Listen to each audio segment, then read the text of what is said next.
This was a disgrace. This was a rigged trial by a conflicted judge who was corrupt. It's a rigged trial, a disgrace. They wouldn't give us a venue change. We were at 5% or 6% in this district, in this area. This was a rigged, disgraceful trial. But the real verdict is going to be November 5th by the people. And they know what happened here, and everybody knows what happened here. You have a Soros-backed DA and the whole thing. We didn't do a thing wrong. I'm a very innocent man, and it's okay. I'm fighting for our country. I'm fighting for our Constitution. Our whole country is being rigged right now. This was done by the Biden administration in order to wound or hurt an opponent, a political opponent. And I think it's just a disgrace. And we'll keep fighting. We'll fight till the end and we'll win, because our country's gone to hell. We don't have the same country anymore. We have a divided mess. We're a nation in decline, serious decline. Millions and millions of people pouring into our country right now, from prisons and from mental institutions, terrorists, and they're taking over our country. We have a country that's in big trouble. But this was a rigged decision right from day one, with a conflicted judge who should have never been allowed to try this case, never. And we will fight for our Constitution. This is long from over. Thank you very much. This is Donald Trump melting down in the aftermath of the news that he is now a convicted felon, found guilty on all 34 felony counts of falsifying business records related to hush money payouts he made to secrete an affair he had with a porn star from the American people. He complains here that he wanted a venue change, even though the crime quite literally happened in New York City. He was at Trump Tower and yet doesn't think the crime should have been prosecuted in Manhattan.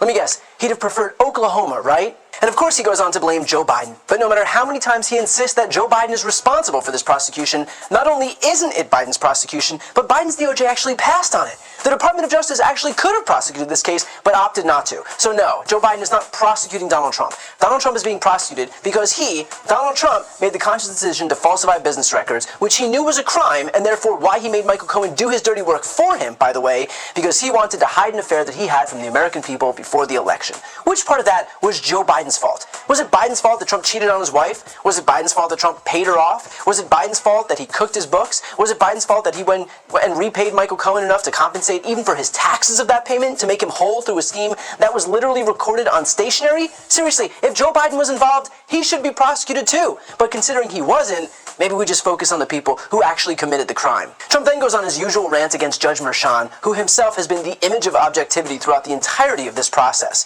If anything, he was actually too lenient on Trump by refusing to incarcerate him, despite Donald Trump violating his gag order more than 10 times. Find me any other criminal defendant who could do that and wouldn't have his bond revoked, and I'll eat my words. Also, give me a break that Donald Trump thinks Judge Merchan is corrupt, and yet he's totally fine with Aileen Cannon, who's presiding over his Florida case. Totally fine with the judge who was already rebuked twice by the 11th Circuit Court of Appeals for being too deferential to the defendant. But because she's in the tank for him, suddenly that's fine. Because you see, as far as Donald Trump is concerned, corruption only works one way. If you're not squarely in his corner, then you must be corrupt. Make sense? Yeah, I didn't think so. Although he is right about one thing, that the real verdict will be on November 5th by the people. That's correct. Because even as we await sentencing in this case, remember that it is not on the courts to save us. It's not on the judges or the lawyers or prosecutors. It is our responsibility. It's our responsibility to come in and save ourselves, and the only way to do that is at the ballot box. Remember, Trump can still run for president, and he can even win the presidency, even if he's in prison. There is no prohibition in the Constitution against a convicted felon being president, or running for president, meaning it's on us. That means we not only turn out ourselves, but we bring our families and friends and neighbors. We are responsible for our circle of people. And considering these elections are won on the margins, what you do in this election could very well mean the difference between a Biden win and a Trump win in November. In terms of next steps for Trump, he'll be sentenced on July 11th, which means we've got about 5 weeks here of Trump's incessant complaining and temper tantrums before we actually find out what's going to happen to him. The punishments could range from probation to prison time. I don't know what Judge Merchan is going to do, but I would note that if this was any defendant not named Donald Trump, he would almost certainly be in a prison cell. Whether Trump continues to benefit from special treatment, even while he perplexingly presents himself as the perpetual victim, remains to be seen. But hopefully, the judge here has the same degree of courage that the jury had to hand down a sentence that would be handed down to any other convicted felon who just got hit with 34 guilty verdicts. The Biden campaign, for its part, also released a statement. Quote, "In New York today, we saw that no one is above the law. Donald Trump has always mistakenly believed he would never face consequences for breaking the law for his own personal gain, but today's verdict does not change the fact that the American people face a simple reality. There is still only one way to keep Donald Trump out of of the Oval Office, at the ballot box. Convicted felon or not, Trump will be the Republican nominee for president. The threat Trump poses to our democracy has never been greater. He is running an increasingly unhinged campaign of revenge and retribution, pledging to be a dictator on day one and calling for our Constitution to be terminated so he can regain and keep power. A second Trump term means chaos, ripping away Americans' freedoms, and fomenting political violence, and the American people will reject it this November. So should Biden continue to hammer away at what just happened today? Absolutely. Because A, remember, he had nothing to do with this verdict. This was handed down by a jury of Trump's peers and brought by the Manhattan District Attorney. And B, it is not only pertinent, but essential that Americans know who Donald Trump is. The fact that he's now a 34-time convicted felon is absolutely fair game in terms of warning the American people about what kind of person awaits them if he wins the election. He may wail about law and order, but the reason we respect law and order in this country is precisely to protect ourselves from criminals like Trump. In the meantime, just know that what you witnessed today was nothing short of a miracle. This was the first time in American history that a former president of the United States, one of the most powerful people on the face of the earth, was held to account by a jury of his peers. I know that so much of our time and energy is spent deriding what feels like such an antiquated system, but while things move slowly, today proved that sometimes they work. Maybe not as fast as we like, maybe not as decisively as we'd like, but they work nonetheless. The defendant, Donald J. Trump, is guilty of 34 counts of falsifying business records in the first degree to conceal a scheme to corrupt the 2016 election.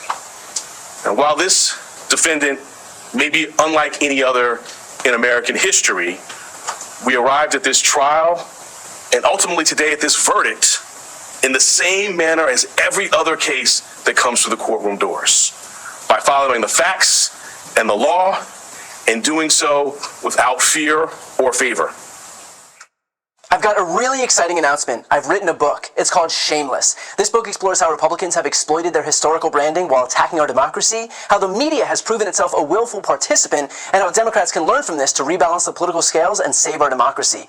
It has been a lifelong dream of mine to write my own book, and so I'd like to ask you to pre-order it by clicking the link right here on the screen.